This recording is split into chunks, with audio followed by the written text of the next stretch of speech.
Good morning, members. May I call to order the meeting of the Bills Committee and Hong Kong Arts Development Council. We formed a quorum and it's already the appointed time. May I call the meeting to order?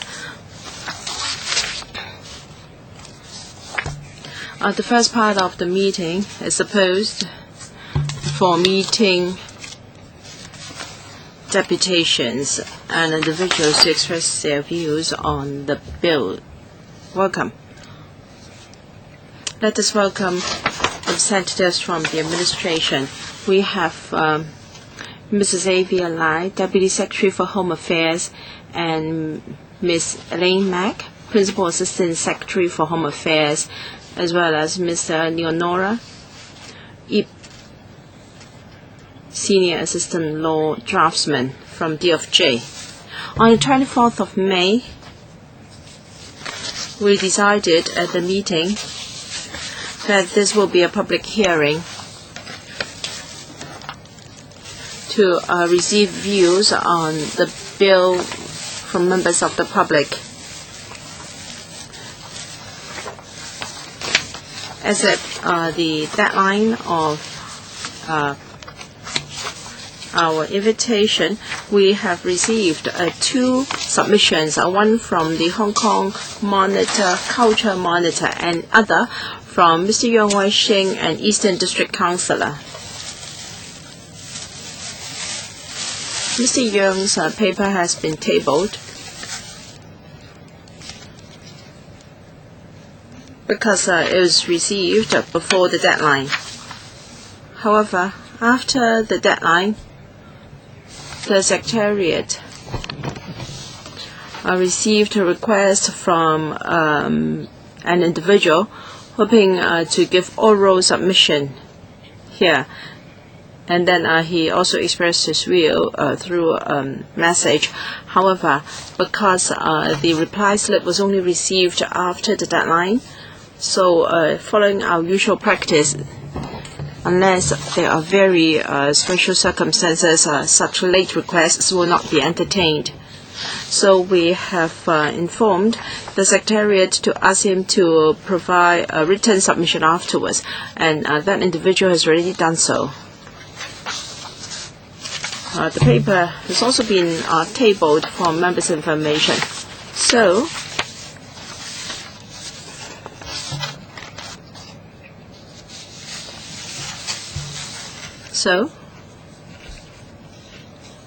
far we received 3 written submissions in response to our request for public views and invitation to our public hearing.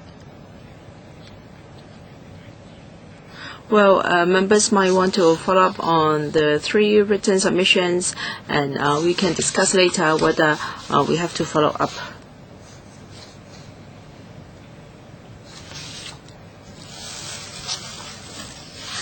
I would like to invite the administration to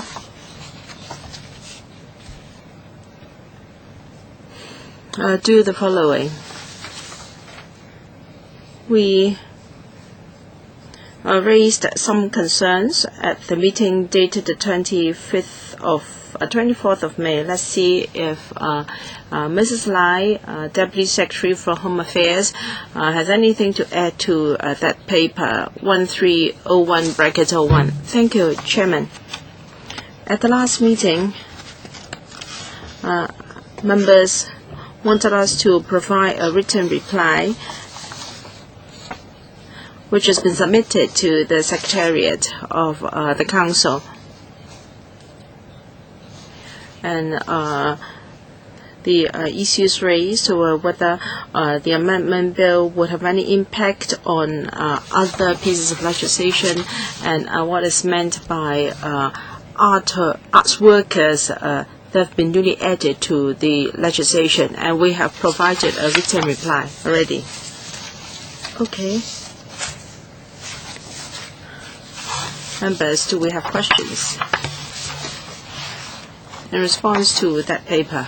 Mr. Ma from Kwok. Thank you, Chairman. Now, this question is not related to the provisions of the bill, but the background. Well, the nomination of representatives of the ADC has already started. In fact, the first stage has already completed. I heard that the voter registration exercise has not started yet, but I think it began in late May until the end of July. Is that right? Well, there are 4 stages for the nomination. First, arts workers, individual arts workers, and organizations can come to register, and that is already completed. And registered organizations, if they are qualified, can then register for their members or their employees, because organizations can have employees as well as members, and they have to register for them. And the third stage is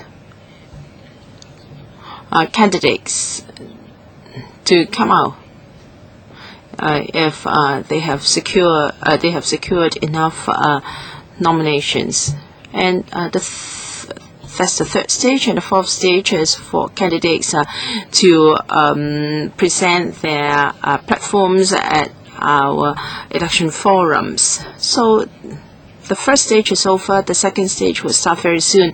That is for organizations to have their members and employees registered. Now, if this bill is passed very quickly, does that mean that the third stage can proceed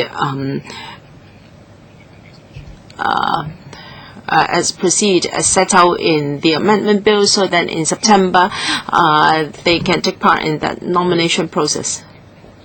Deputy Secretary, we really want the bill to be passed within this legislative session, so that we can proceed with the remaining stages following the amended provisions, including elections, because for voting there can be cross-sector voting under the bill. So we want to be consistent with the bill.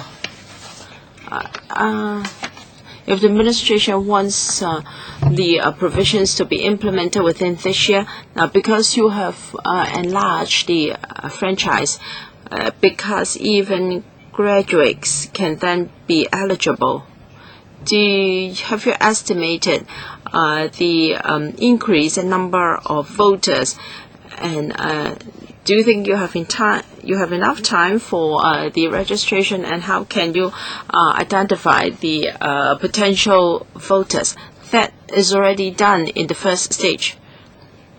Because in the first stage, individual arts workers, if they are eligible, they can come to apply directly. We have received a few hundreds of applications from graduates, so we've already dealt with it. But they don't come as graduates. They applied in the capacity of individual arts workers instead of graduates. In July this year, we reported to the Home Affairs panel the review of the HKADC, and there will be a new class. That is, individual arts workers can apply directly. And in March, we started the first stage following the procedures we explained to the panel in January, and the eligibility criteria followed what was reported to the panel in last January. So the bill is still being scrutinized by the Council. So arrangements will be made as administrative measures. So we're not quoting a particular section, or say section 3 or 4 from the bill. We are not invoking the legal framework. Rather, we have used administrative arrangements to help the sector to get registered. Mr. Ma, I have a second follow-up question. What about registered individual arts workers? Their registration was not entirely lawful, so to speak. So what about Section 51B of Section 1? I'd like to know whether that would cover already registered voters. Would they be affected by the bill? Assuming that the bill is passed within this legislative session, we will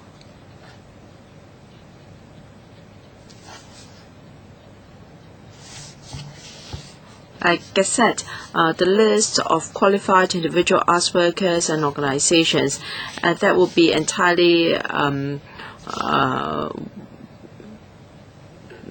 in order. That will be within the scope of the bill, and so all of the persons involved will be qualified. That means no individual arts workers would lose his or her eligibility because of the enactment of the bill. No, we will gazette the full list once again. Mr. Christopher Zhong? Well, there used to be a representative for each organization. Would that still be the case in future? If yes, would that representative have to comply with your eligibility criteria? Can he be just a member of the board, or must he be an arts worker? Deputy Secretary, whether it be this term or the last, members and registered employees of organizations can take part in the voting, because every member is entitled to one vote.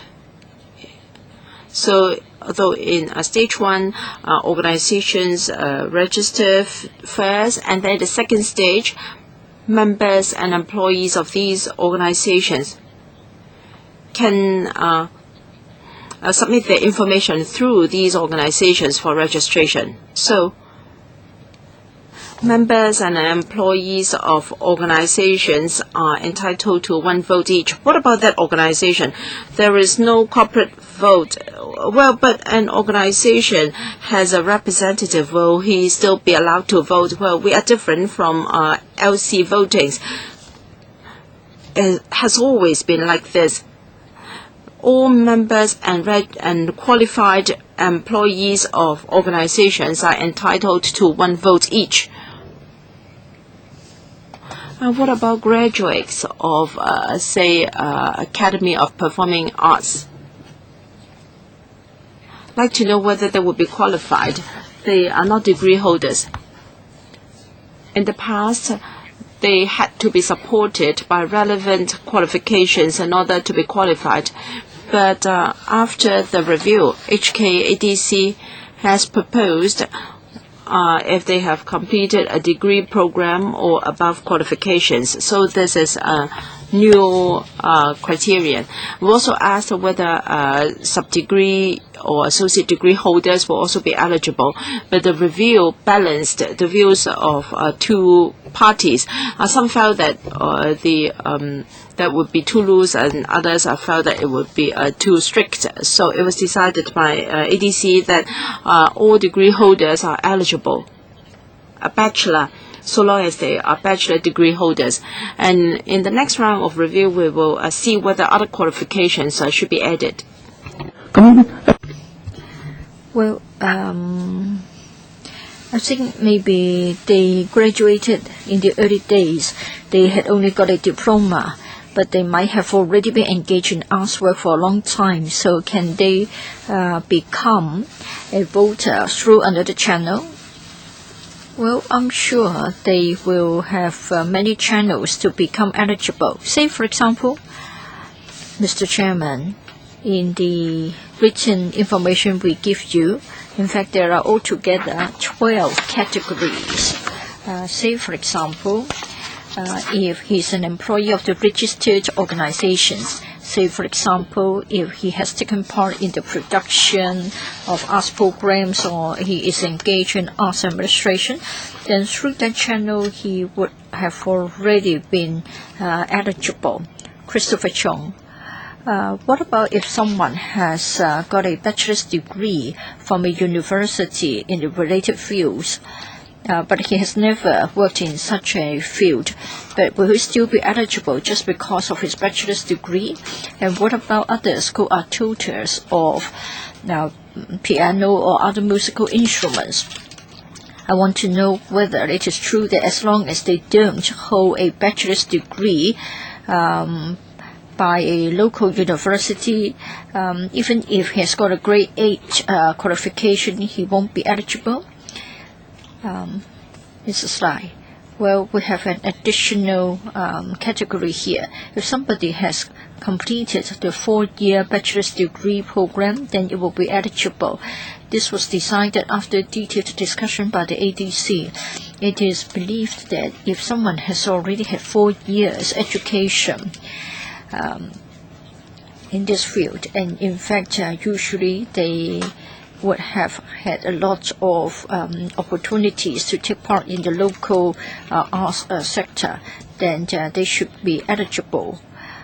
Even if somebody hasn't got any academic qualification, but in fact among the 10 plus categories, I'm sure there are many opportunities for such persons to be registered. Christopher Chung, have it recorded, please. Now, if somebody might hold a bachelor's degree, if he has never taken part in any artistic activities upon graduation, then it is quite doubtful, because it means that this person is no longer engaged in the arts field. And then what about tutors, instructors, or teachers that teach music or painting? You say that they can work via another channel, but they have always been engaged in arts education, and yet you are not giving them the vote or the eligibility to run as a candidate. Please have it recorded that I found this unacceptable. Ms. Claudia Mo, I want to clarify the eligibility. As Christopher has said, if somebody holds a bachelor's degree and yet he has never been engaged in the arts field, it is said that it is okay. I've got a piano instructor who has already achieved the qualification of a performer. It is said that he can qualify via other channels. What other channels? And what about somebody who has always been writing articles for newspapers and magazines, and then he has published one book, only one book? But then I think literary arts should be of concern to the ADC, so I want to know which channel, which group would he fall under. It is said that associate degrees would not be covered. I want to know whether you are taking the lead to discriminate against associate degree holders, regarding them as inferior degrees. And then for the employees, if somebody has taken part in the arts administration and arts production, then he will be eligible. But then, taking Christopher's point, for those who are fully engaged in arts, you do impose a lot of restrictions, and it means that they have to make applications and be cleared. But then what about arts administration? Somebody may just be the general secretary. She may not know much about arts, but then she's well versed in logistics, like lighting as well as purchasing. I think this person should still be regarded as administrator. It would be very odd if someone is a performer. No, at performance level, if somebody is a performer, well, among the 10 plus categories, well, if somebody is a member, if he's a performer in an arts group, then he may take part. If he has had the opportunity of being invited by the West Kowloon Cultural District Authority, the Hong Kong Academy, or the LCSD, to give performance again, he will be eligible. So I'm trying to cite some examples among the many.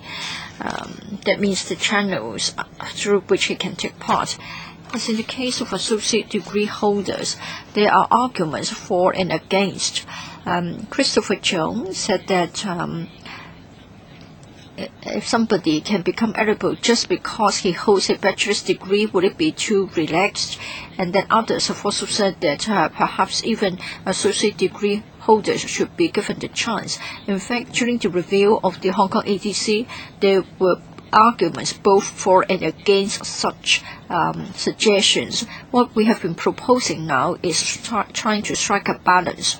In relation to arts administrators, for the 10 arts and interests, one of them is arts administration. So if somebody works in the field of arts administration, he will be eligible. Arts administration means that either he's the coordinator of an arts program,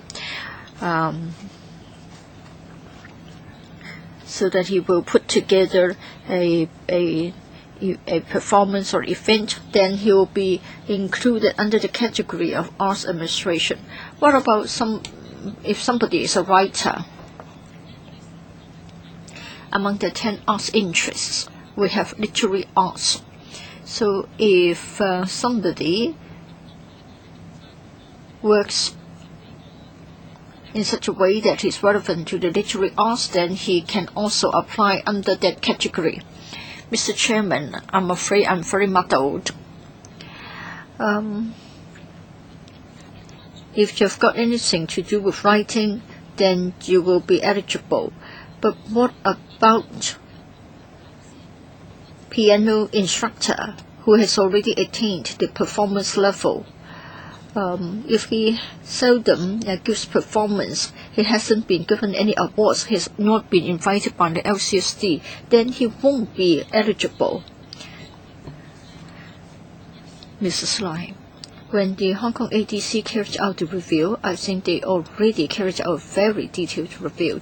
One of the criterion given consideration was that if we were to add a new category, we need to have very clear and objective criteria, and the criteria should be sort of verifiable. If you say that somebody is a performer, if he only performs at home, how can you verify that? For the Hong Kong ADC, I think the arts experts for the 10 arts interests have already carried out an in-depth discussion. There was also a public consultation, and then they have come up with the recommendations here. But in fact, we have added many more categories here. Ms. Mo, I really have to say that we have always been trying to bring up questions for you, but you always say that you have already consulted the public, and the ADC has already had an in-depth study. So it's meaningless to come here to have discussion with us. So I have to put it on record, like our comments concerning associate degree holders. I think we are entitled to comment on whether the recommendations are appropriate. I think it is exactly the work of the Bills Committee to comment on the provisions suggested. Mrs. Yip, I have to declare that I'm also a writer. I've already published 5 books, Claudia, 5 books. Of course, you are more famous than me. I also have film reviews, book reviews, etc. I also know the musical groups. Well, in fact, there are musical groups that visit Europe and have been awarded with the Best Arts Manager. They might not even have studied for a bachelor's degree or associate degrees program, but would they be eligible? Well, we're talking about literary arts. If somebody has been given a literary award, then it will be eligible. I think Mrs. Yip's book is more on politics than literary arts. Literary arts.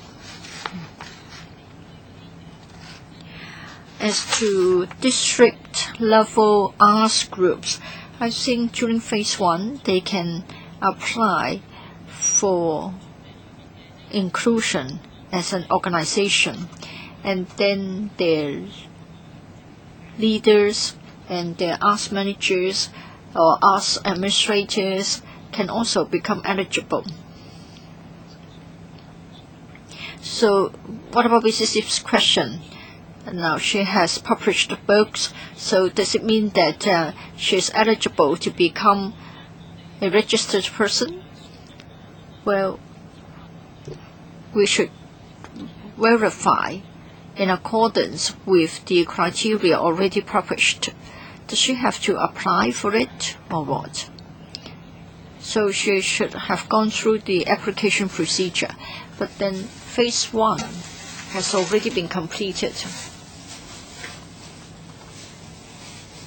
Yes, Mr. Ma said that this was discussed by the panel already, but I'm not a panel member.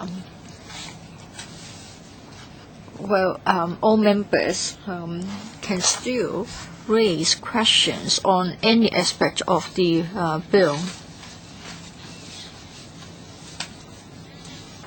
Mr. Chairman, some members are not on the panel, so allow me to say briefly what has happened. Last year, the Hong Kong ADC carried out a very detailed review. There was also public consultation. In January this year, we went to the Home Affairs panel.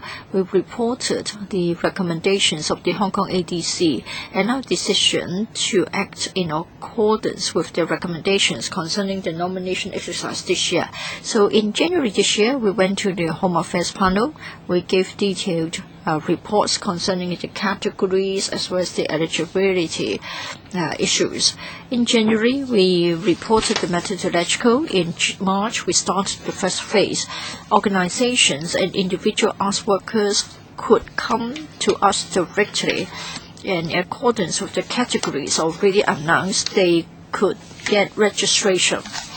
If individual arts workers would like to get registration directly, they could have come to us in the first phase. But how come that Mrs. Yip wasn't aware of it? But she's so experienced. So I want to know whether we have missed out on many people. Well, during phase 1, we have had a lot of publicity, like placing advertisements in newspapers, and we have our own website. We've already exhausted all available channels that we know of, hoping that those who are interested would have come to us in the first phase. Mrs. Yip, I don't think this is my own problem.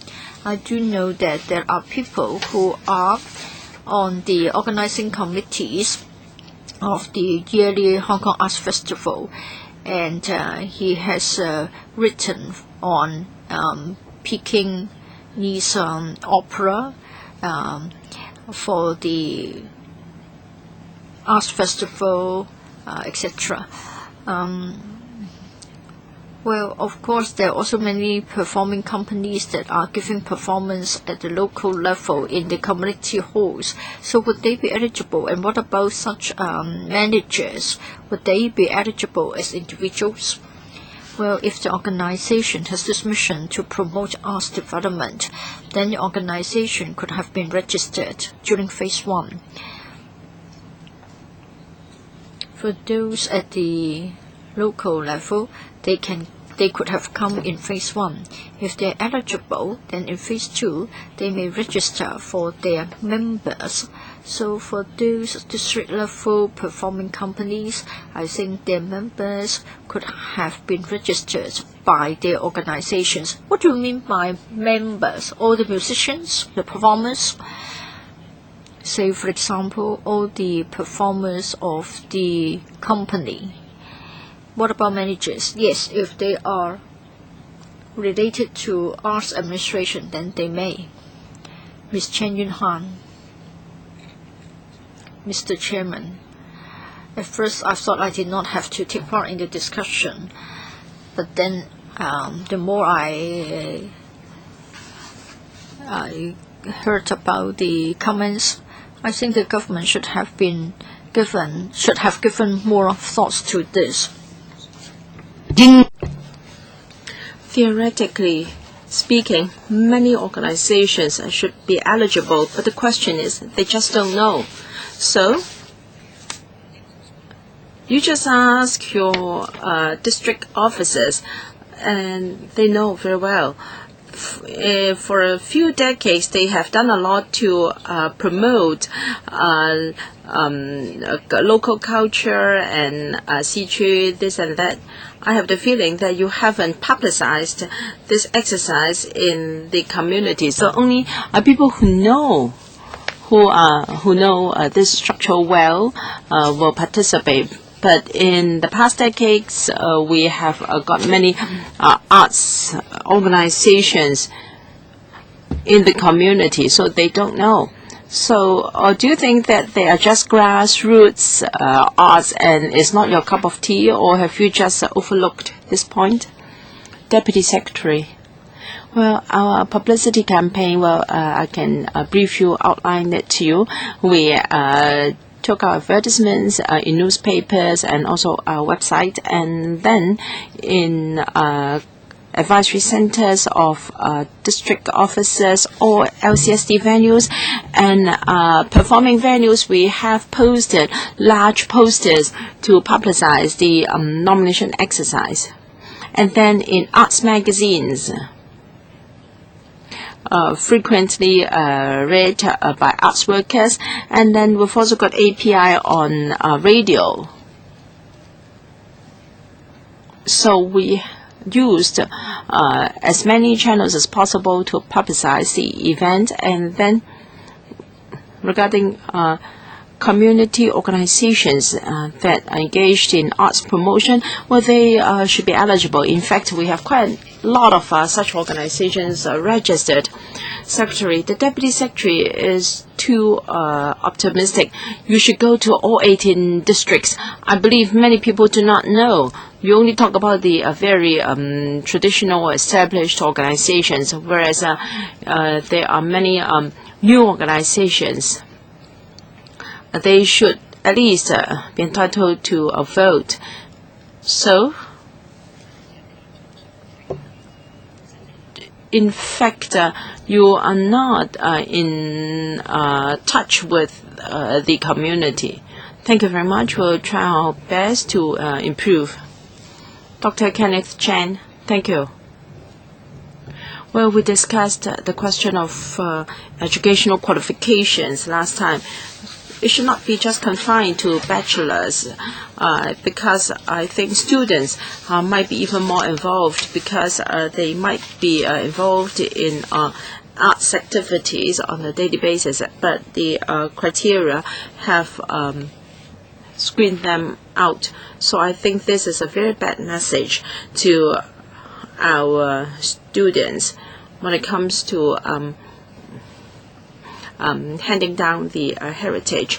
And then we have a submission from this concerned group on technicians and stage and production arts. And some of them just hold professional or diploma. Because of the bachelor requirement, they have been screened out.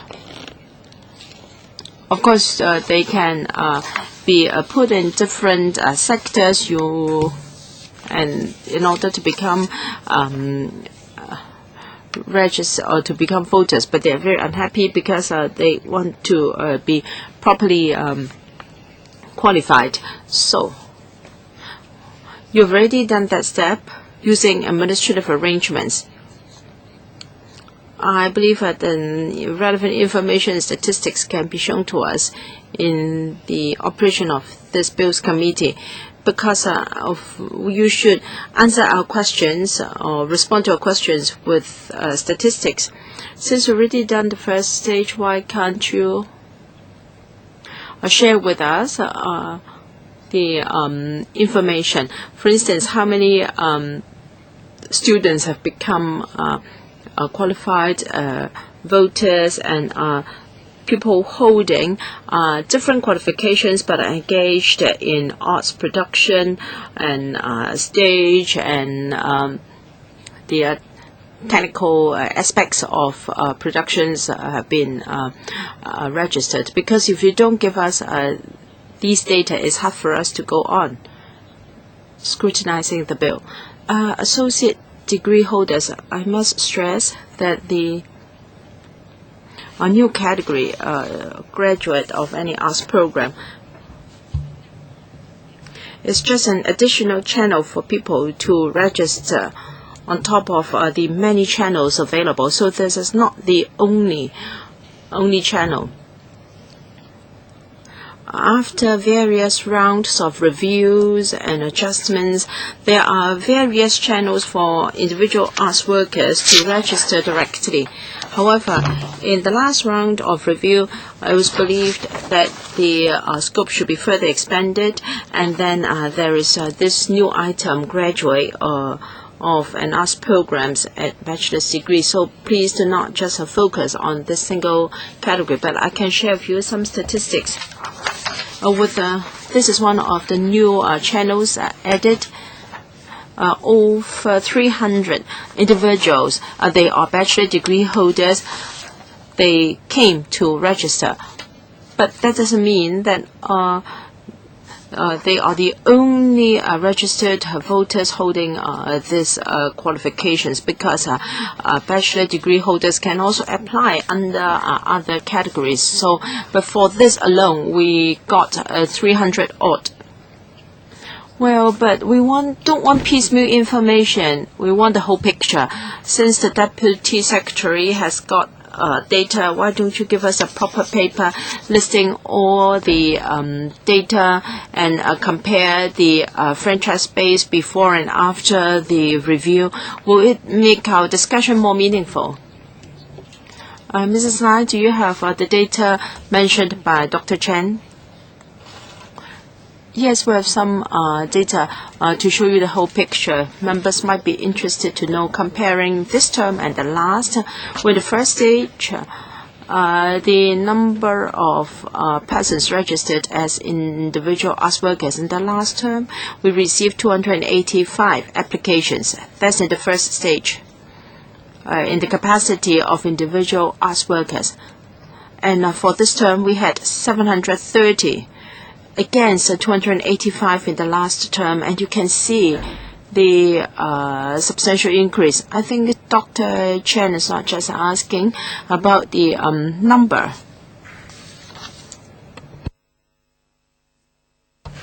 For instance, he would like to know the sector he is engaged in, and also a breakdown of the different category.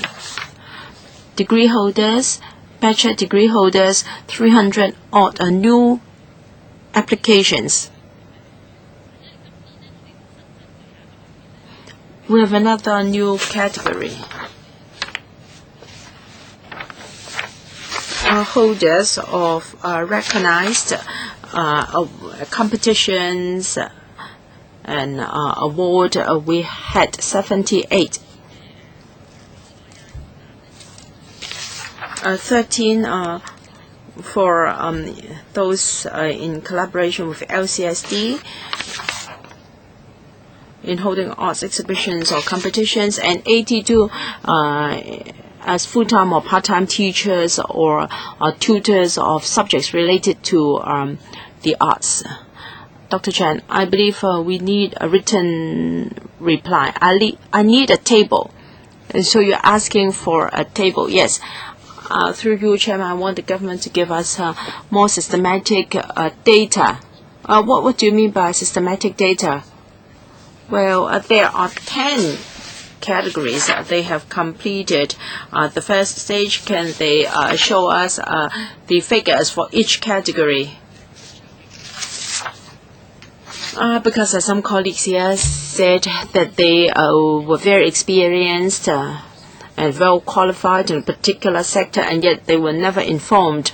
So can you give us information on the successful applications. And what about the requirements or the application form?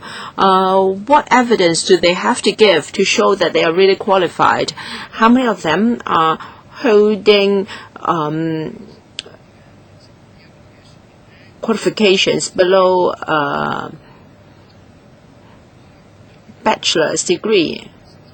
So the data we can then be more substantial or specific in our discussion. Can that be done? Yes.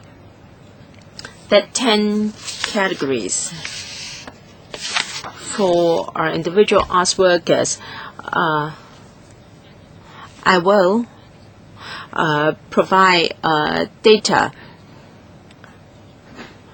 using the 10 categories as a basis. Well, I fail to see how you can get some real data. For instance, arts. Many arts workers do not did not receive university graduation.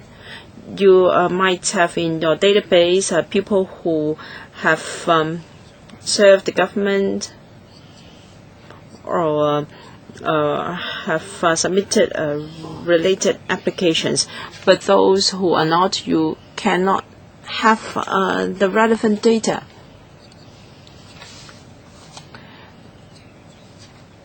And I'd like to know the definition.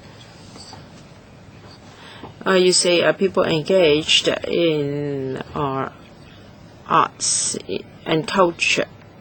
So I think you talk about people who are engaged in this industry. They may not receive pay for their work, but regardless of the form of service, they are engaged in the arts. And you have included bachelor degree holders. Can you be sure that they will certainly be engaged in the arts-related industries? You mentioned 300 odd. I think there are more than 300 odd persons who are engaged in specified arts interests. Well, all right, they came to apply. But for those who are engaged, who are bachelor degree holders, will they be accepted? So even though they are not engaged in that industry, now if I am an arts worker, my application may not be successful. So isn't there a contradiction in a conflict in your bill? Because you are talking about arts and culture workers. So please give me the definition of an arts worker once again. Well, in fact, we'll talk about an arts worker. We have 10 odd points in our eligibility criteria. So the ADC, in consultation with the arts sector, have decided that if these eligibility criteria are satisfied, then a person can be regarded as an arts worker. Arts worker, are you talking about someone who is still engaged in this sector? Someone may very well hold a bachelor's degree of an arts program, but he may not be engaged in arts work. So will he still be eligible as an arts worker? Mrs. Lai, well, if you look at the 10 categories or the 10 arts interests, you need to come up with objective evidence that you have taken part in arts activities or arts work. Maybe someone was eligible in the past, so once he was eligible, then he can get registered upon application. But does it mean that this person will continue to take part? This is uncertain, but at least at the time of registration, the person was eligible. The ADC is of the view that such eligible persons should be regarded as ASK workers. I think some of the requirements here are very odd. Collaboration with the government. Now, say for example, I'm an painter, and I think highly of myself, and then I put up a exhibition in the City Hall or the Arts Center. Would it be regarded as a eligibility? Well, the ADC or LCSD has commissioned somebody to hold an exhibition, or an exhibition has been held in collaboration with the LCSD, then it shows that it is. Now you're talking about co-organization, but what about if I myself put up a personal exhibition? Well, this is different. If you are a hirer, that it means that you hire the venue, so it may not be sort of recognized by the LCSD or the ADC artistically, so it is different. So if it is a matter of in collaboration with the LCSD or the ADC, then it is an eligible person. Anybody else in the first round? If not, then we enter into the second round of questions. Marfong Kwok. Some of the policy issues should not have been discussed here, but I want to take this opportunity to say something. I think when the administration considered the amendments, I think it was purely for the sake of technical consideration, instead of revamping the functions of the ADC through this piece of amendment legislation. So in terms of the number of persons involved, the functions, etc., all such are not being touched. I think the purpose of the bill is merely to address the anomaly. Well, I was once the chair of the ADC. I need to declare interest. Once every 3 years, we'll have an electoral process, and we have got over 20 members. And we spend about $100 million, and about $30 million are for the purpose of administration. So it is not very effective. But then the ADC has been given this sum of money, and as to the work that can be done, I think both are related. Now we're concerned about ways to elect the members. The more important issue is the role to be played by the ADC in arts development. I don't think the government has given sufficient consideration. I think the amendment bill is merely to address some irregularities, but I don't actually think that the matter has been well thought out. I want to raise one question to set an example. Say, for example, I was the ADC chairman, but I've already stepped down. Now, come October or September, as a previous member of the ADC, and then for others who might have already left certain organizations, but they used to be a director on the board. So I want to know whether people like me, as well as others, will still be eligible. Now you say that organizations should register their members. Well, there have been complaints. Sometimes it is very easy to get registered as a member of an organization. But then for individual or independent arts workers, in the past, it used to be very difficult to get registered. So how are you going to strike a balance between the two? That is, individual arts workers as well as members of arts organizations. In 1999, I took part in the amendment exercise. Everything was being discussed, but of course the administration's view prevailed, and then some so-called objective criteria were laid down. But more than 10 years have already passed. I just wondered if we should improve upon the previous criteria. I think on this occasion you haven't done much. The best that you have come up with is to include an additional category of graduates of bachelor's degree. So I want to know whether it is the view of the government that there's no need to make a lot of changes. Mrs. Lai. One of the questions asked by Mr. Ma was, if someone is a former member of the ADC, whether he will be eligible. Well, in the supplementary paper, in the annex, we have already set out that if someone is a former member of the ADC, then he will be eligible. He can take part in the nomination exercise. Mr. Ma referred to a much broader issue, like the functions of the ADC as well as the role of the ADC. I think such matters can be taken up on another occasion. What about the first part of my question? Now, for some arts organizations, I want to know whether the members can get registered and then the eligibility would last forever. Mrs. Lai.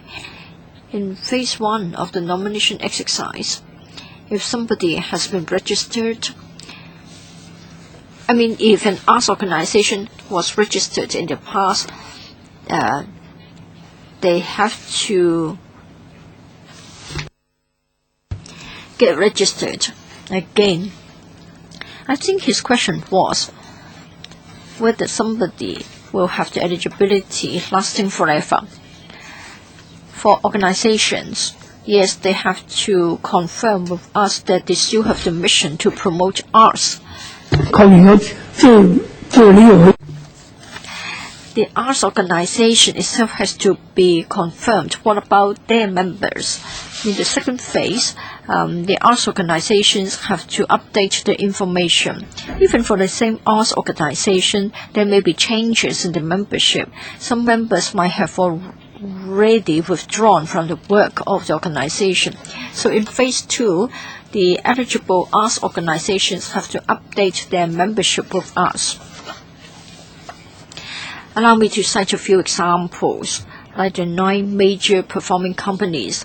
Each of them will have a board of directors, and the directors will change from time to time. So sometimes a person may no longer be on the board of such performing companies. Will he still be eligible?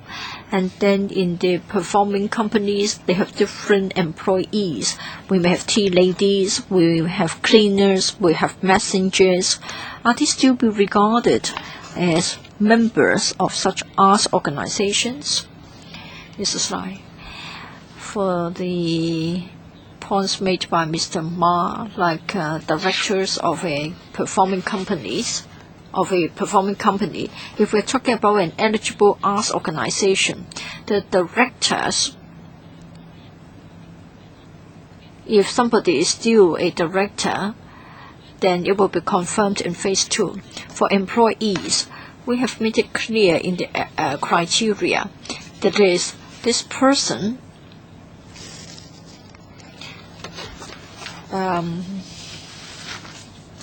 should have been directly involved in arts creation, direction, or performance in the organization for not less than 1 year.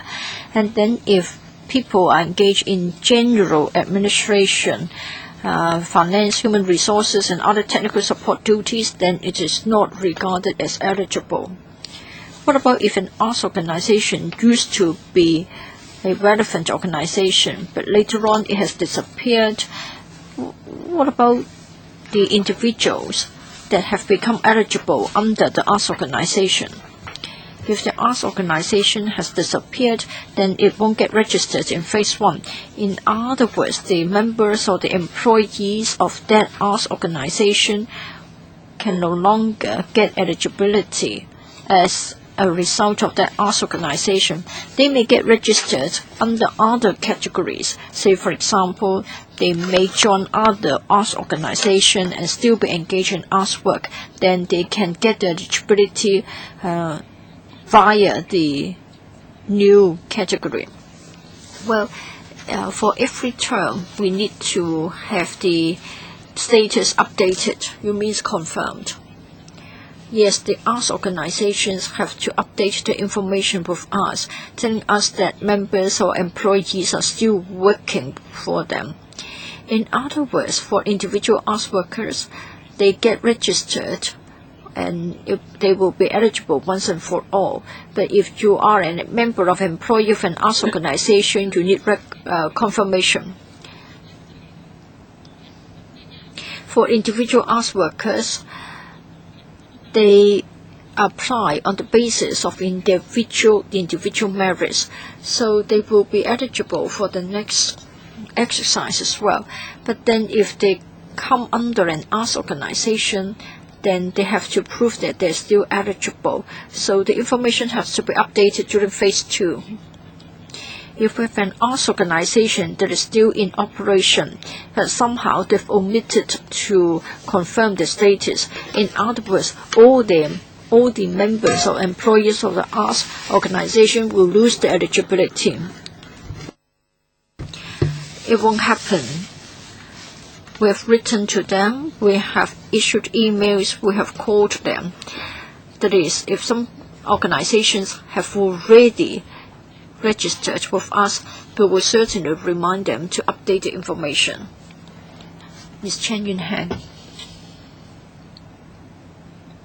Sorry, we were having a discussion. Sorry about that, Mr. Chairman. Mrs. Lai.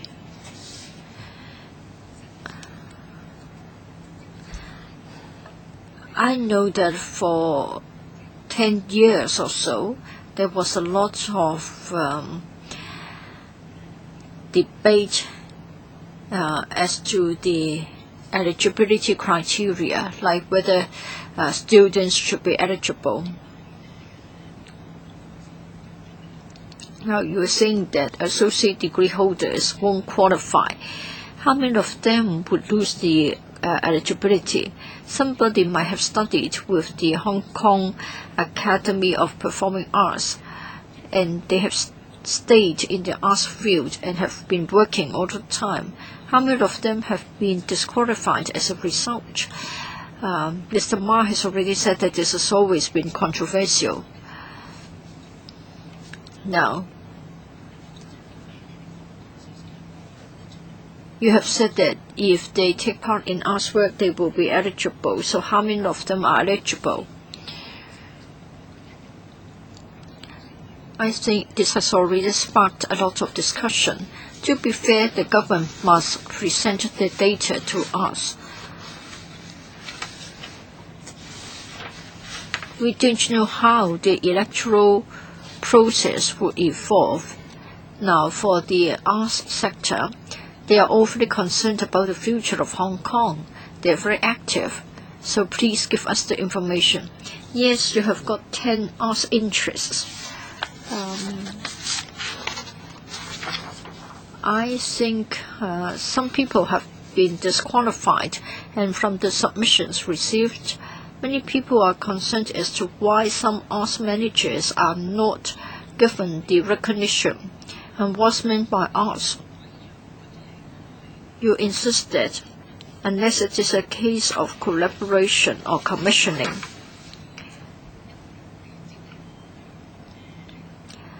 even if someone is famous and highly regarded by the community, he won't be given the recognition. In Yau Ma Tei, we have one street where a lot of people give performance. They may well be very creative, and others are following them, but they might not have been commissioned by the administration to give performance. I have to point out that a lot of developments have taken place. Let me stress again that arts development in the community has been very wide, and perhaps because of promotion by the government. And you have to give us statistics. You have to respond to their concerns. I don't think it is difficult to get the relevant information unless the administration has not done a research. Because if you don't show us the information, then aggrieved organizations will feel unhappy. Perhaps discussion not in this Bills Committee, but in the panel. Deputy Secretary, well, this is a very wide issue. As suggested by Ms. Chen Yuhan, perhaps it should be taken up at another forum. But you do have the responsibility to do this. I agree with you, but in the past 10 years or so, there has been contention over some issues, and you have to do a systematic study. Policies should not be just top-down. If there are strong views in the community, you should address them. Madam Chen talked about data. Do you have such data? Ms. Chen Yuhan talked about associate degree or sub-degree holders. Well, the scope can be very, very wide because some short-term programs are offered by higher institutions, and they are not really up to a degree level, but will they be qualified? And these people have they been registered in the past in other capacities? Because if they have applied through other category, then they don't have to declare their educational qualifications.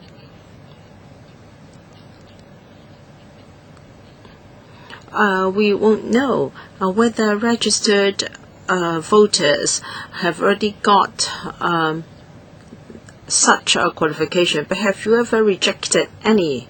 No, because according to our criteria, we're talking about a degree, a bachelor's degree. But in the past, have you rejected any application on this ground?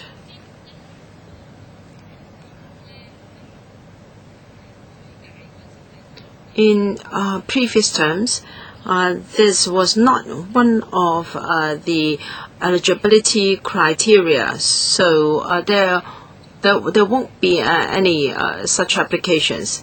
Now, if there are already views in the community, and you can very objectively get the data we want, I think you can use the data for this year to work out what it was in the past. For instance, if 10 came to apply, you only accepted 5. You talk about now. No, there must be a way for you.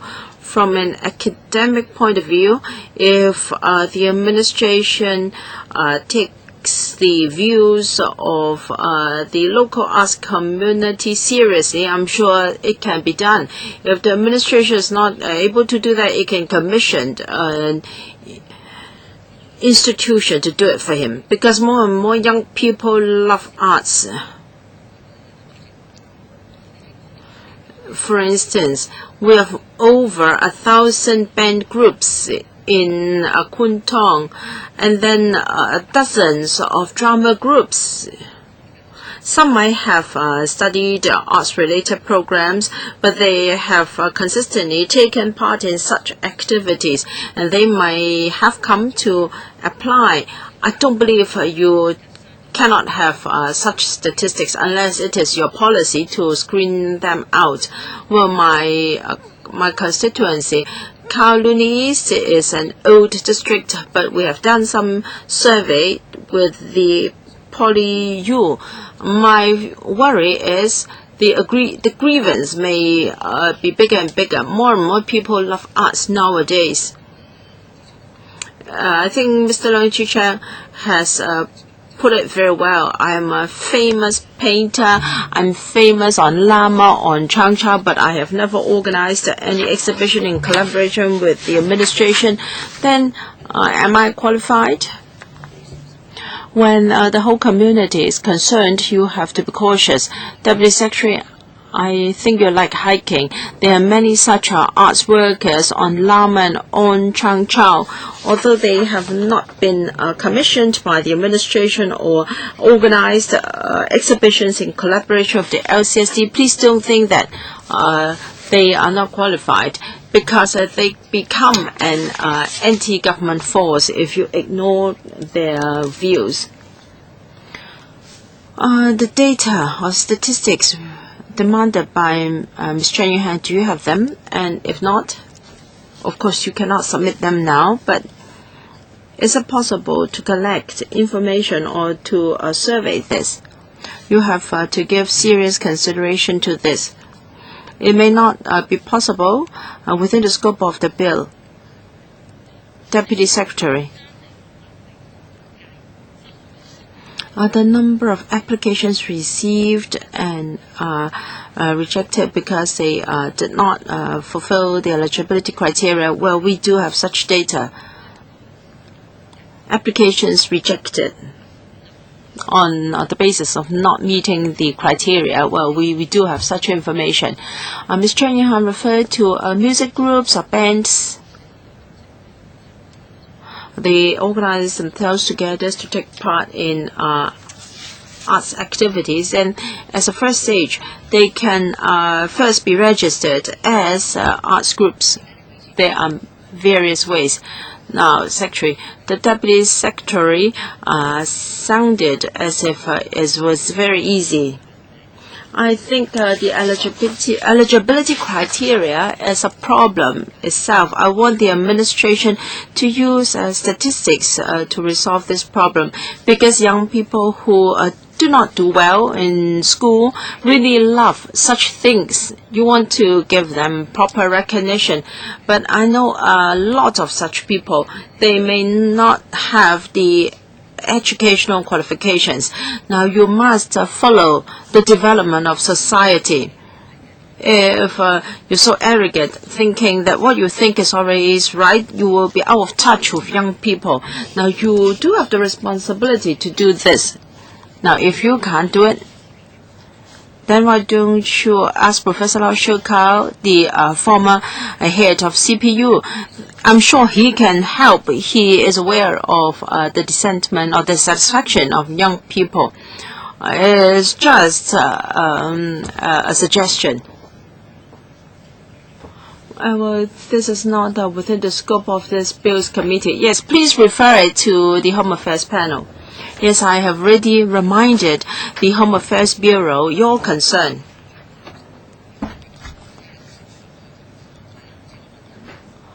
I don't know whether this question was asked when I was away, but I understand that an arts organization should register first, and then they have, and then relevant arts workers have to be registered as well. So I just heard that the eligibility criteria are set by the administration. If I play music on the street, if I have formed a band, can I be registered? Perhaps the administration can respond to this as to whether the criteria can be relaxed. Now I'd like to talk about individual arts workers. If a person is already registered, does that mean that they don't have to be registered again as organizations? Now, if once qualified, they are always qualified. Now, when will they lose their voter status? Because for voters in other elections, if they have moved, they would lose their qualification. But what, let's say, an individual arts worker has decided to go into the business sector, will he lose his qualification as a result? Well, in the first stage, an organization whose mission is to promote arts, it can come to register. They don't have to be commissioned by the administration, so that's okay. For individual arts workers, if an arts worker has been registered and accepted and he doesn't want to be involved anymore, now we have never come across such case, but just in case, that person can just inform us and his name can be deleted upon his request. Now, if a voter is the subject of a complaint, well, in the past he was an individual arts worker, but now he is not engaged in arts anymore.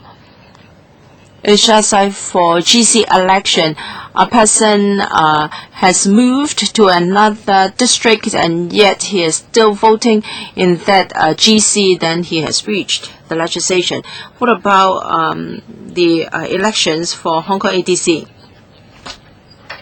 Well, we are different from GC elections because you have to vote in a particular GC following your registered address. But here we have already announced criteria. One of which is a winner or an announced finalist of the competitions run by the Hong Kong ADC. Once qualified, the person will always be qualified, because if he was a winner in the past, he will remain a winner. So an individual arts worker who is eligible will always be eligible. The fact that he has moved will not cause him to lose his eligibility. Or what if even if he's no longer engaged in arts activities, he will not lose his eligibility. It's proposed that students should also be eligible. But students upon graduation may not take part in this sector. And also the understanding of the arts is a process. It doesn't mean that if you're a student, you fully understand the whole structure on operation of the industry. If the logic is once registered, you always remain a voter, then you have to be cautious. Because if this person is still a voter, even if he's no longer in the arts sector, we have to be very cautious. Should there be a mechanism for his qualification to be removed? If not, then we have to be stricter about the eligibility criteria.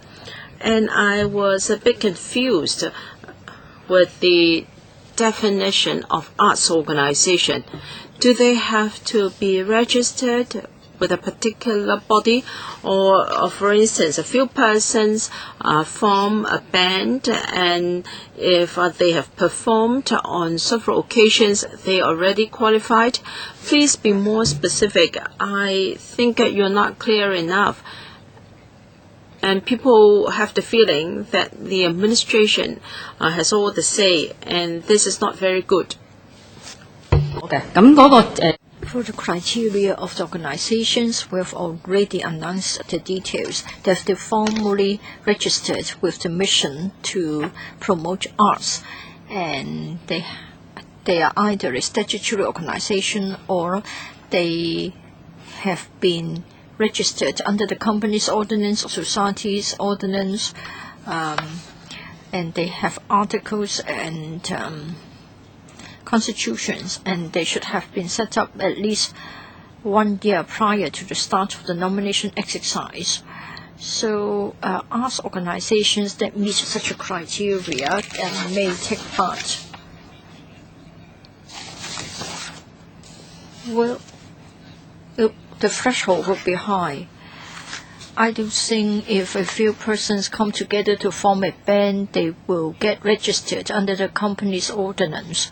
So I want to know whether the government is going to relax the requirements. We try to be as inclusive as possible. Now, under the business registration ordinance, if somebody has got business registration, then it will be allowed. So there are new additions this year. So we try to expand it as possible.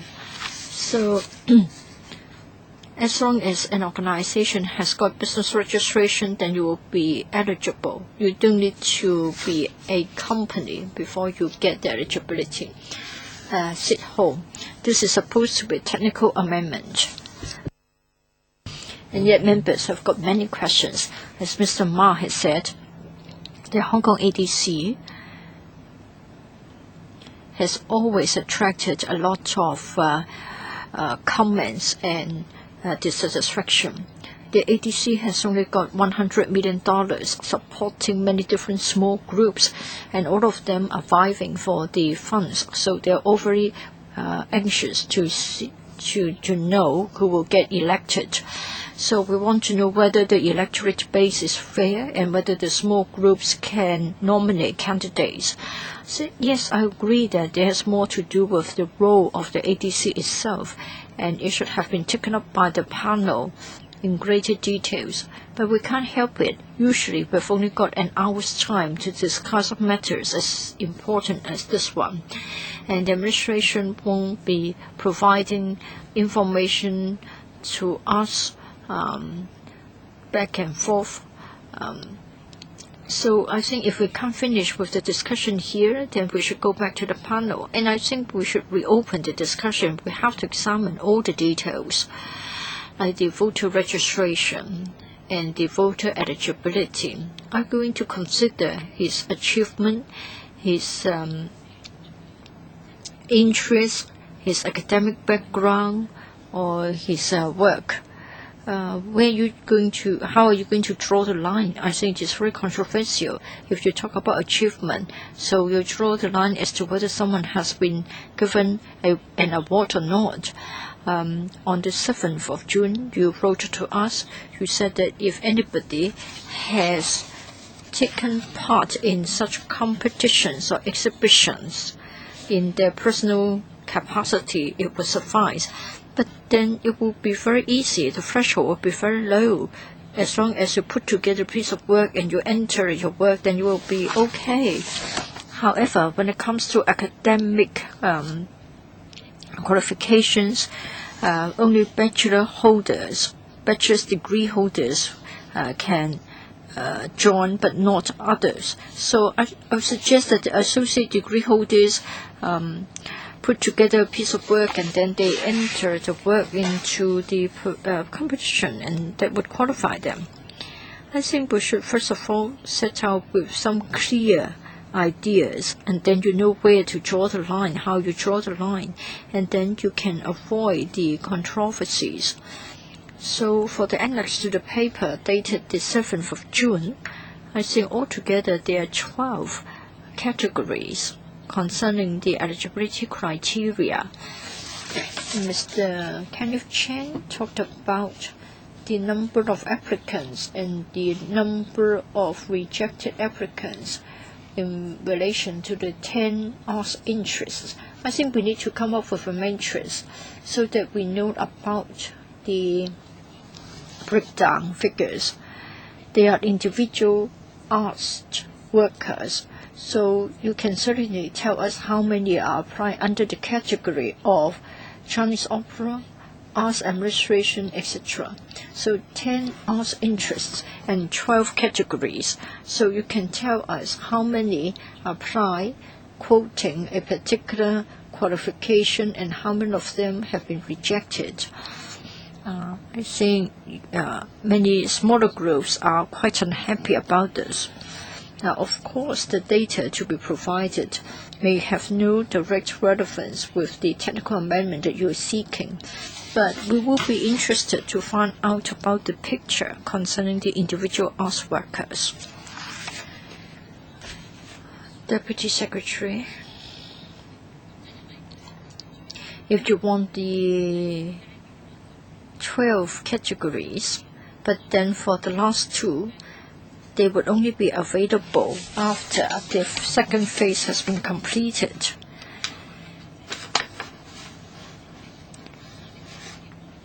And there's a broader issue for the future's reference.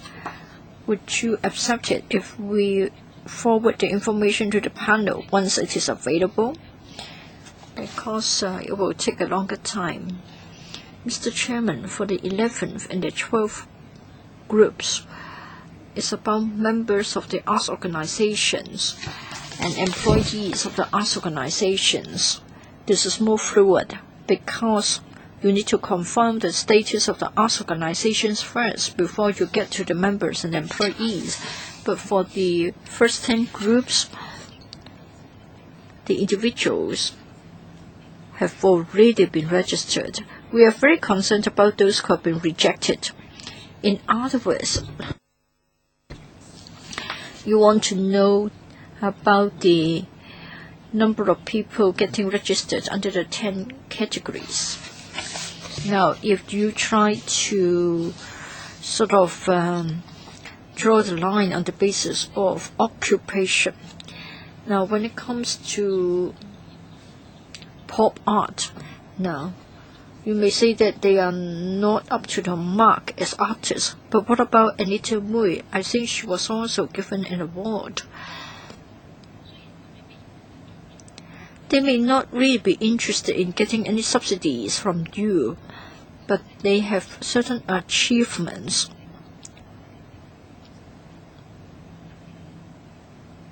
I think they are qualified to have a say about the allocation of the subvention.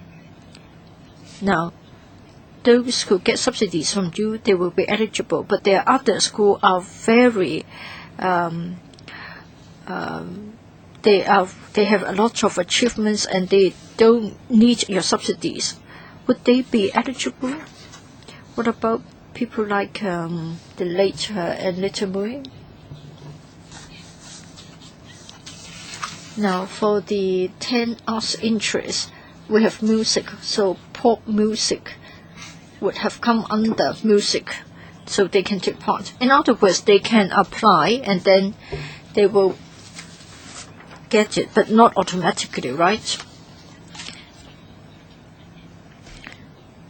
Arts organizations like CASH has registered with us. In other words, their members can apply to us during the second phase. Ms. Ho, Mr. Chairman, for the 10 arts interests, there will be 10 groups of eligibility. So please give us the information, including those rejected cases. Yes, they promised. And for Mr. Ma, he wasn't with us a moment ago, so my suggestion was to have the role of the ADC discussed at the panel meetings. Mr. Yip Kin Jun, art lovers, art workers, art performers, it would all be very difficult to define them. We can only do our utmost.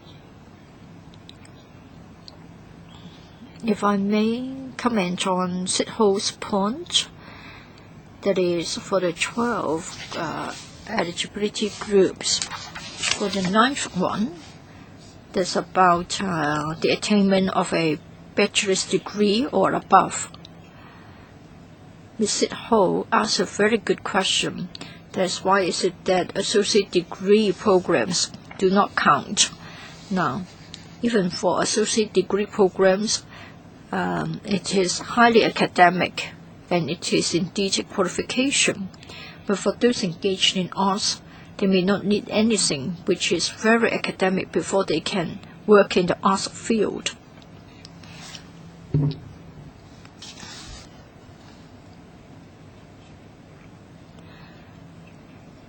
I also worked for a school which emphasizes creative arts.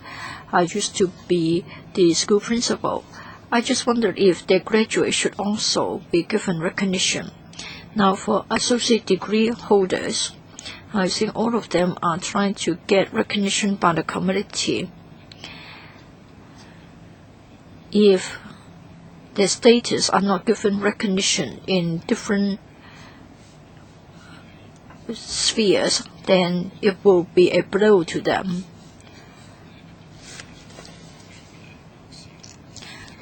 Now, some of them may not be purely interested in the associate degree itself, but then they're really interested in arts, and they may be interested in dancing, music, and they are engaged in such activities. Then I just don't see why they should be rejected. So I really want to have a more in-depth discussion of this matter before we amend this particular part of the framework. So I hope the administration will consider this. I used to be the chair, the school principal of the Li Shaoqi School of Creativity. Well, when the ADC carried out a review, we did consider where we should draw the line. At that time, we considered two different views, and then we finally get this recommendation from the ADC. Now that new arguments have been put forward, they will be borne in mind when we next review the arrangements. Mr. Chairman, I want to know about the specific arguments against inclusion of associate degree programs. Mrs. Lai. I think one of the members who spoke was in fact a member of the ADC. Now, there is a worry that perhaps someone purely gets the academic qualification, but he no longer takes part in arts activities. And then somebody would say that if somebody has studied for 4 years to get a bachelor's degree, then it proves that there is participation to a certain extent, and he would have gone through sort of internship and things like that. So at that time, it was agreed that bachelor's degree program should be accepted. If we go further down as to whether programs below bachelor's degree should be accepted or not, well, on the one hand, the duration of the study is shorter, and then sub-degree programs would embrace a lot, not just associate degrees, but also certificates or higher certificates. So again, you have to face the question of where to draw the line. So after lots of discussion and debate, they came up with the decision that they would only recommend bachelor's degrees. If there is a strong call to include associate degree programs, we can certainly reconsider it. Mr. Ip, well, from what I gathered, the main concern is the duration of the program. Usually, for a bachelor degree program, it lasts 4 years, and for an associate degree program, 3 years. I think that, well, I guess this can be reviewed. So if the main concern is the duration, what I think 2 years will mean a rather substantive involvement. If there are programs that last only 1 year, 2 years, 3 years, I think you can use the duration of a program as a cutoff point. Most associate degree programs last for about 2 years, and that can be a suitable time frame from an educational point of view, you should give recognition to students of such programs, and you may want to conduct research on the following.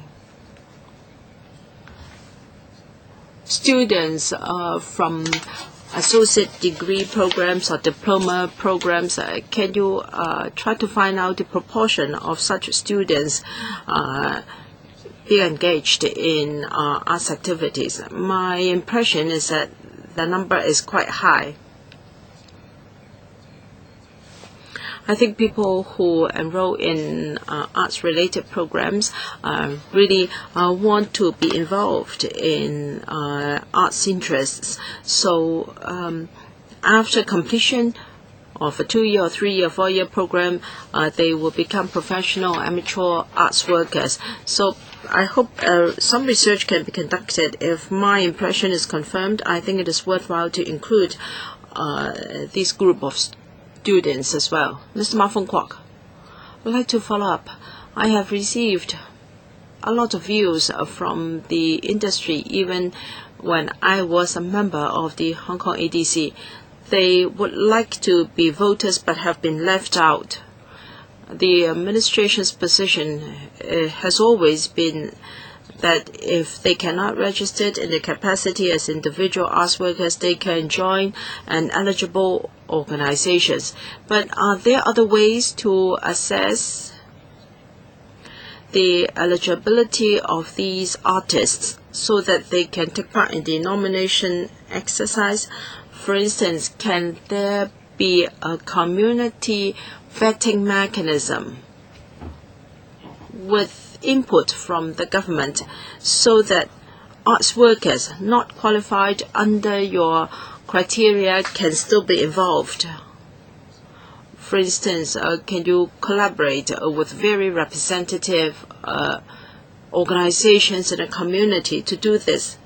Deputy Secretary, when Hong Kong ADC did this review, what Mr. Ma Fung Kwok said was considered at length, and that is how to expand the scope for individual arts workers to take part in the nomination exercise. So if you look at the new criteria added, well, they have this principle behind them. For instance, teachers or instructors or tutors of subjects related to to 10 areas. In the past, only full-time teachers were allowed. But now, we see that many schools have employed real artists to provide training in schools. So we have added this category, instructor or tutor. They are not full-time teachers. They are arts workers, maybe from visual arts or from drama. Many schools have added such elements. They have asked genuine artists to teach in schools. So this is a new criterion. And in the past, only award winners of Hong Kong ADC were eligible, but we have greatly expanded the scope to include recognized awards within the industry, and you can see it from our annex. So during the consultation of the Hong Kong ADC, the awards or different activities were listed to consult the industry about the qualification. So we are talking about finalists, not just applicants of these awards and competitions. So we have added winners or announced finalists of recognized arts competitions and awards. This is just a couple of examples to show members that we are moving along this direction. We want to net as many arts workers as possible. I know a lot of issues were reflected during the review by HKADC. For instance, people who studied arts programs in overseas universities and that have come back to be arts workers. I know that unless they are members of a particular organization, they are not eligible. But I don't think it is very difficult to verify their qualifications. Has the administration considered widening the scope? Well, the criterion of a graduate of a bachelor's degree or above levels in local universities. Well, this is something new this term, and we know what are the qualifying universities, and we have no problem with their standards. But if we expand it to cover all arts programs offered by overseas universities, it is indeed very difficult for us to verify their qualifications. So for this term, we only include graduates of local universities. Will we open the scope to include any bachelor's degree conferred by any university in Africa or other parts of the world? We have to be very cautious about this. Any other questions? Members have to understand that the purpose of the bill is technical in nature. It is to put in statute some existing administrative arrangements.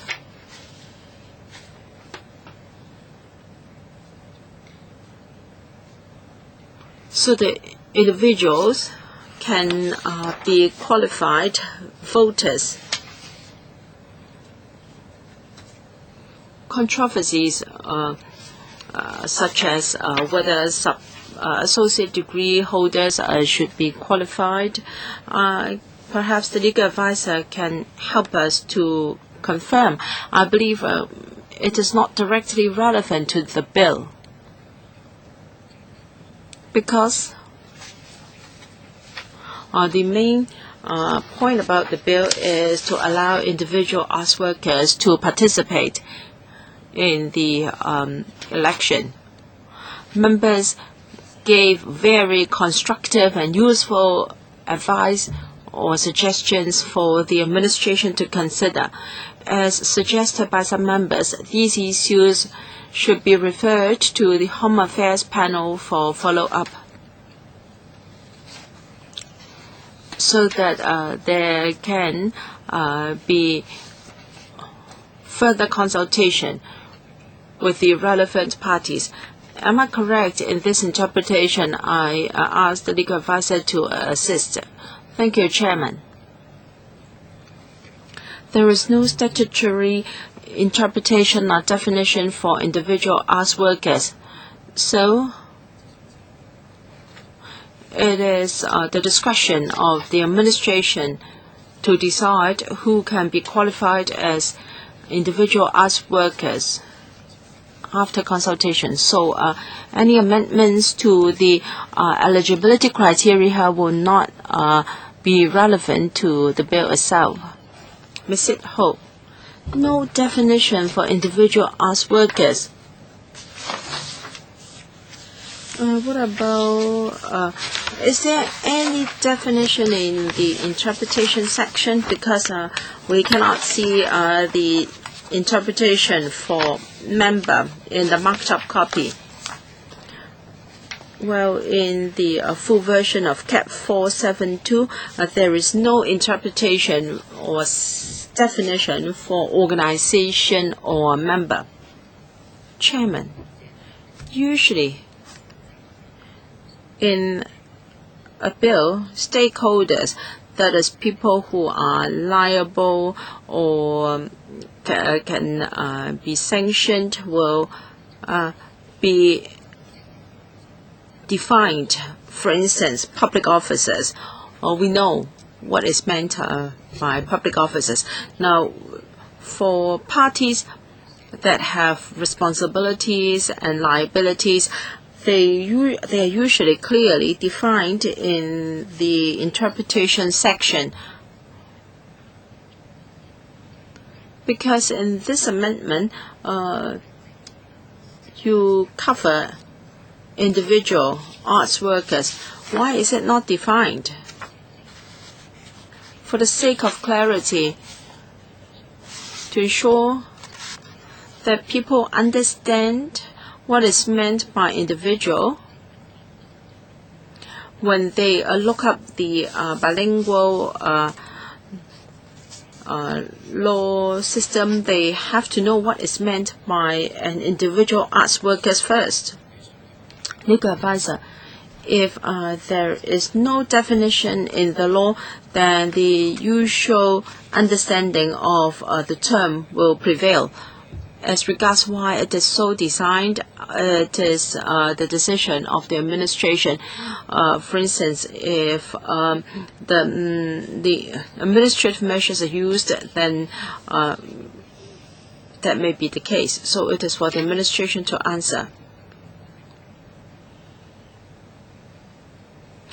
Because when the bill was first drafted, the only organization was mentioned. As regards how organizations are qualified, we have always used administrative arrangements. It has always been the case. And in our discussion, it can be seen that organizations and individual arts workers cannot be easily defined. There must be clear criteria set out to let people understand what organizations or individual arts workers are eligible. So we have always adopted administrative rules that would be announced after consultation and deliberations to let the community know very clearly what organizations and individuals are qualified. I have a question for the legal advisor. They don't have a definition for organizations. Is there a schedule? Because if a lawyer or a member of the public would like to ascertain his rights to know whether he is eligible to become a voter, it must be clearly set out in the bill. If not in this piece of legislation, you must have a provision on guidelines to be followed, or the party to set the guidelines. So there is none? It is not in this ordinance. It is for the administration to define organizations and individuals. This is outrageous.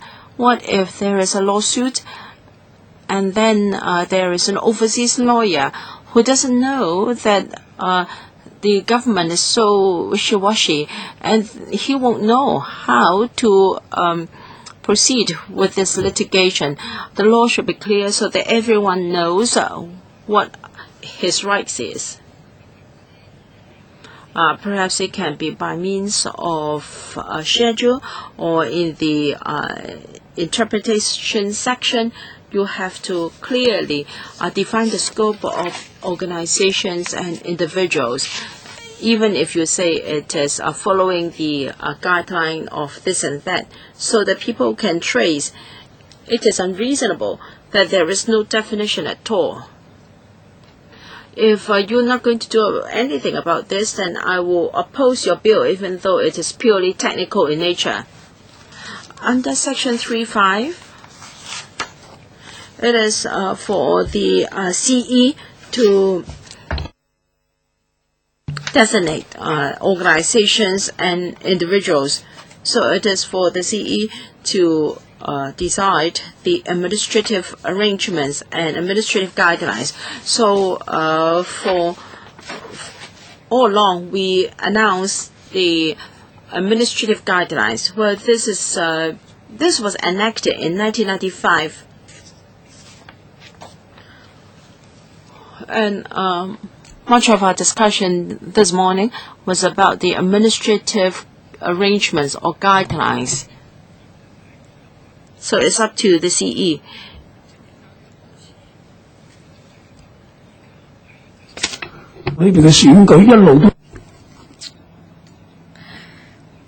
Well, we have had a number of elections for the Hong Kong ADC.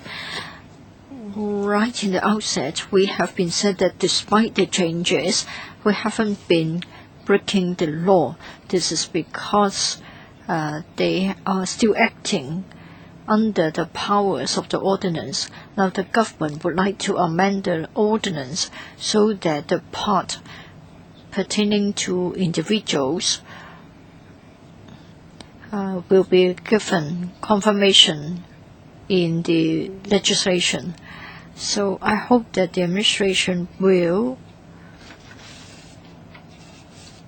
check if there's a need to have an overall review of the Hong Kong ADCO itself. Members have already made such a proposal. I think some of the members have already voiced their concern. Mr. Chairman, I think this is related to the amendment before us. The Deputy Secretary referred us to Section 3.5, which says that the CEO may, by notice in the Gazette, specify organizations or groups or of organizations which are in the CE's opinion representative of the arts interests. I think that's after the voter registration has been completed. I'm saying that you need to make sure that the definitions are clear so the individual arts workers know that there are clear criteria, and then they can form a judgment as to whether they are eligible and therefore come forward to apply. For the annex to the paper issued on the 7th of June, at least it is clear to us so that one can tell whether it is clear or not, and then people can know more about the criteria. So our legal advisor, please tell us whether the law already tells us who will be eligible as individuals, despite this being the administrative arrangement for a long time. Our legal advisor or the government's counsel, our legal advisor, the bill hasn't got such a definition and we don't have such a schedule. According to Section 3.5, it says that the CM may, by notice in the Gazette, specify organizations or groups of organizations which are, in the CE's opinion, representative of the arts interests to make nomination under Section 3.4 of the ordinance. And then we have the 10 arts interests being listed. So they're not changing the original design. So it will still be based on the CE's opinion that they are representative of the arts interests. So ultimately, it lies in the hands of the CE. Perhaps the government's counsel, Ms. Yip, do you have anything to add? I agree with your legal advisor's point. That is, the structure is the same.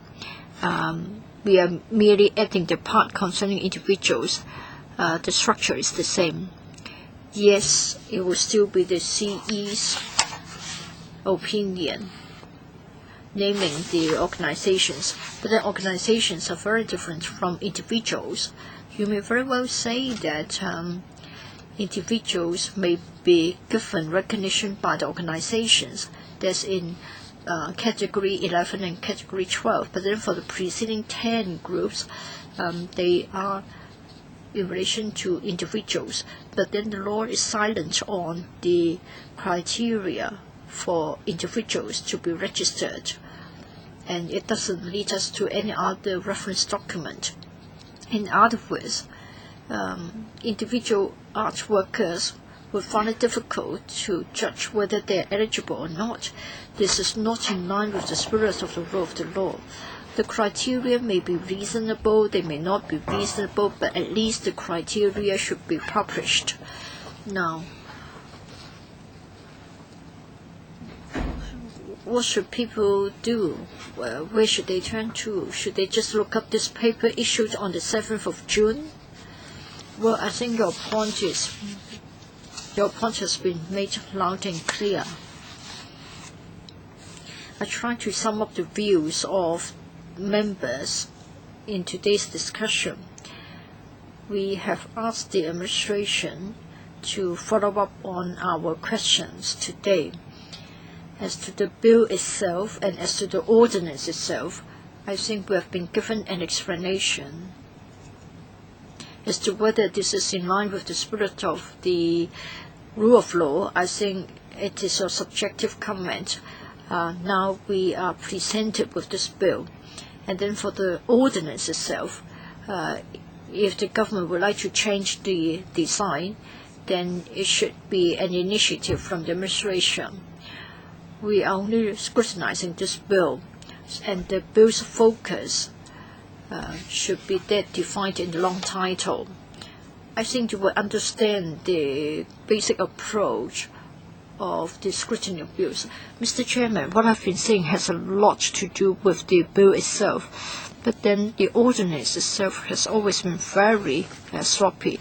They have added an entirely different concept individuals. And you say that you are still following the original design. On this basis, I'm going to vote against it. I hope the administration will talk to the DFJ.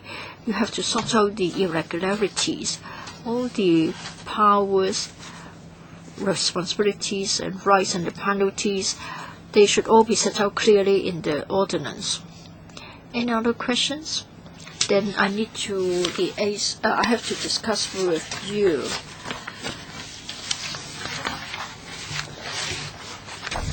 For our next step, we need to look at the clauses individually, but then that won't take long.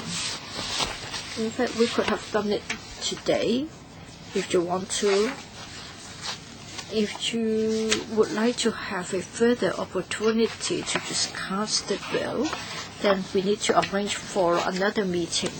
However, we need to consider the timing. The administration very much wants to complete the scrutiny within this session.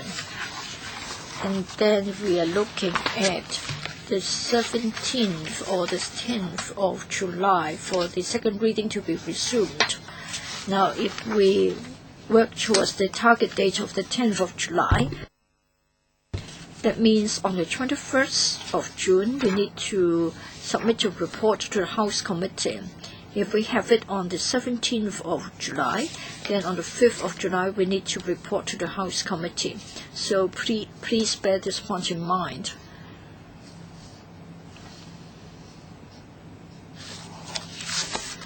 So, administration, what do you think?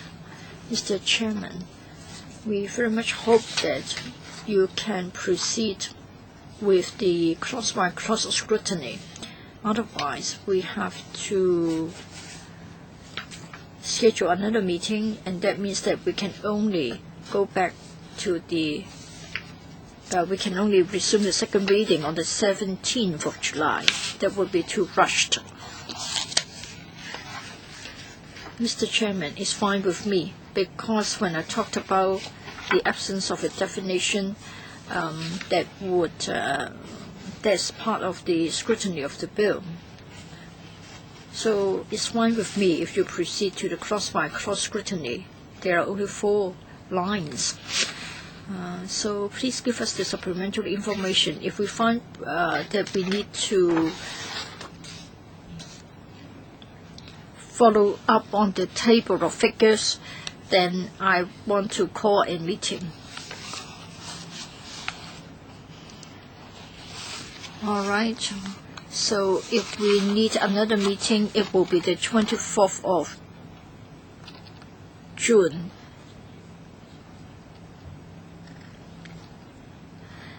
And then we report to the House Com on the 21st.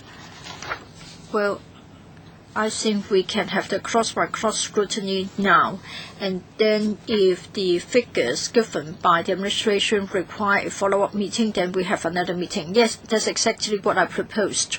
So I'll proceed on that basis. So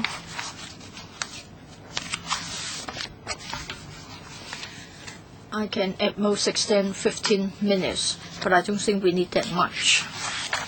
All right. First of all, the blue bill. The first part, the long title.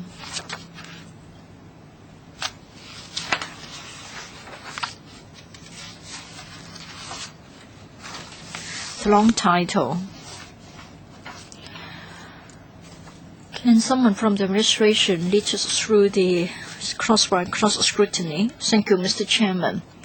The long title sets out the content of the bill. There are two parts. First of all, to remove the restriction of cross-interest nomination of persons for appointment as members. The second point is about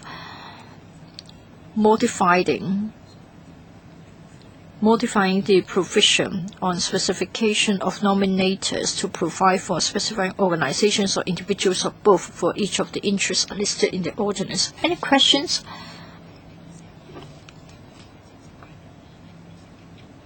I find it regrettable that we don't have clear definitions and the details are not set out in any schedules. Yes, we can say this in our report to the House Committee. Short title.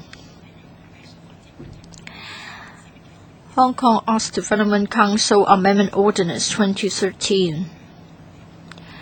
We just follow the routine practice. No questions? All right. Clause 2. Government Council.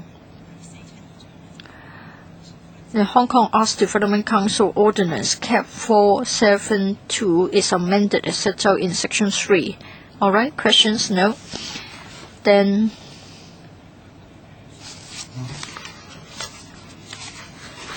please take a look of our marked up copy in paper CB bracket 211HH/12-13 bracket 01. I think we can use the marked up copy to continue. That will facilitate the scrutiny. Ms. Yip. Yes, first page. On the first page, Section 3 bracket 4. There will be nomination and then, first of all, we have specification and then those specified will have the nomination. So perhaps we should look at the amendment to 3.5 and then we come back to 3.4. In other words, please go to clause 3, bracket 3, which proposes an amendment to Section 3, bracket 5. We would like to repeal the following. For the purposes of subsection 4, up to 10 organizations or groups of organizations, each of which shall, in the opinion of the CE, be representative of one or more of the following interests. It is to be substituted by the following. For each of the following interests, organizations or individuals or both which or who are, in the opinion of the CE, representative of that interest. So, Section 3, bracket 5.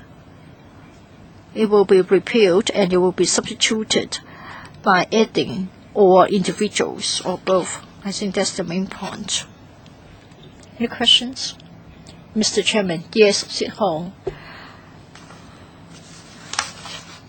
As it stands, it says, in the opinion of the CE, be representative of one or more of the following interests. So one or more. Now it is absent. It would just say representative of that interest. So please explain the policy implications.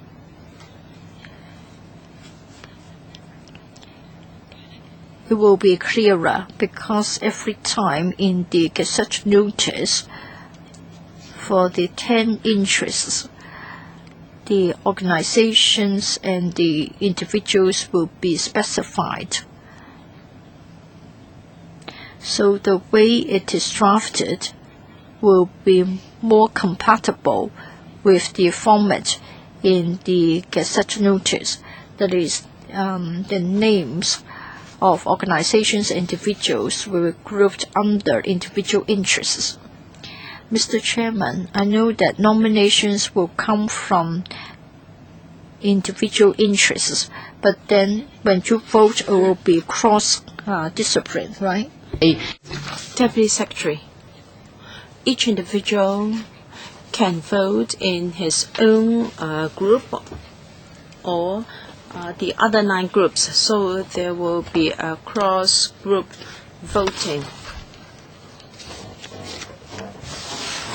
And if a person would like to be a candidate, then he can only be the candidate of his own group. So that's following our previous practice.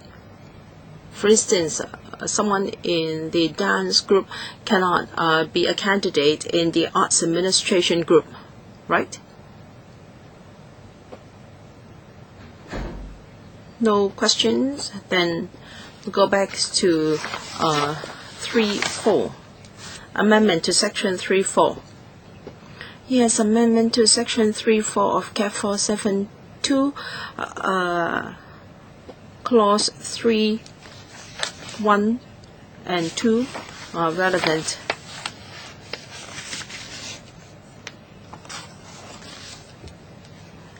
Well, it's just consequential to the amendment to Section 3.5.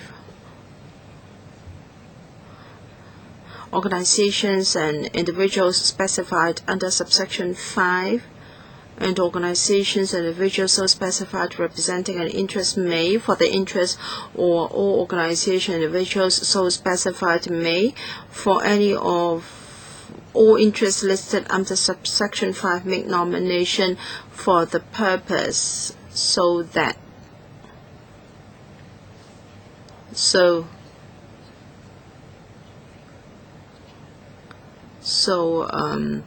for each group no more than one can be nominated.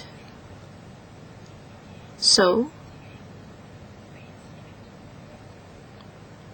a person may be nominated in the group he is in, and there can also be cross voting. Okay, any questions?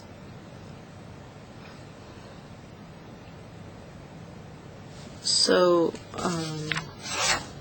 page 3 of the markup copy, no change, and that will be the end of our clause-by-clause scrutiny, and the legal advisor will help us to vet the English text. If there are no further questions, we end the clause-by-clause scrutiny, and Secretary, please tell us the legislative timetable. If members agree that the second reading debate should be resumed on the 10th of July, then on the 21st of June, that is next Friday, a report will be submitted to the House Committee. The deadline for giving notice of amendment is the 29th of June. And the second option, please. All right, if the resumption of second debate is on the 17th of July, then the report to the House Committee will be on the 5th of July. And the deadline for giving notice of amendments is the 8th of July. So it will be up to the administration. Can you tell us which slot would you prefer? We prefer, well, we hope that it can be done as soon as possible. So we will go for the earliest slot. So the 10th of July? Yes. Okay. If there are no further views, then we will work according to this plan. So it will be for the administration to give notice for resumption of second reading debate, and then we will also consider your reply and see whether another meeting is needed. If a meeting is necessary, I will convene one as soon as possible. If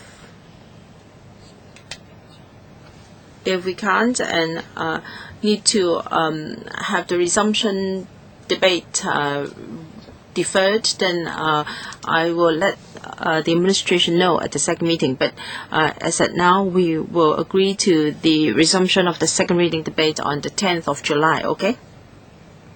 Date of next meeting, or rather AOB. There is no AOB item, so the meeting is adjourned. Thank you.